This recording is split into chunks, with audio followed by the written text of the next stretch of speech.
আসসালামু আলাইকুম প্রিয় শিক্ষার্থী বন্ধুরা, আশা করি সবাই ভালো আছেন। আল্লাহর রহমতে আমি ভালো আছি। আজ আমি রাষ্ট্রবিজ্ঞানের একটি প্রশ্ন নিয়ে আলোচনা করব। আপনারা ক্লাসটি মনোযোগ দিয়ে শুনবেন। শুরু করছি। লোক প্রশাসনের বিষয়বস্তু আলোচনা করো, অথবা লোক প্রশাসনের আলোচনার কোন বিষয় অন্তর্ভুক্ত।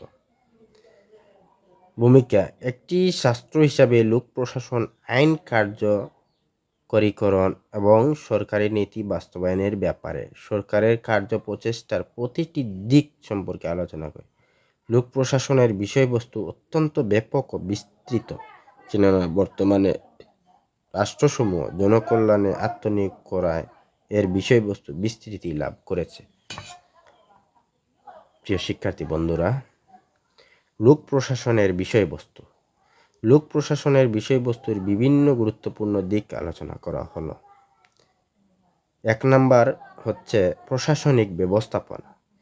প্রশাসনিক ব্যবস্থাপনা লোক প্রশাসনের আলোচনা অন্যতম বিষয়বস্তুর একটি।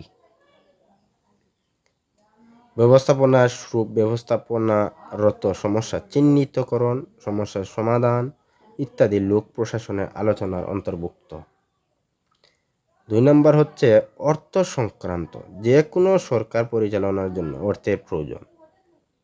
অর্থ ছাড়া সরকারের কার্যাবলী, সংগঠন, কর্মীবৃন্দ প্রভৃতি ব্যয় মেটানো সম্ভব নয়। এ প্রসঙ্গে অধ্যাপক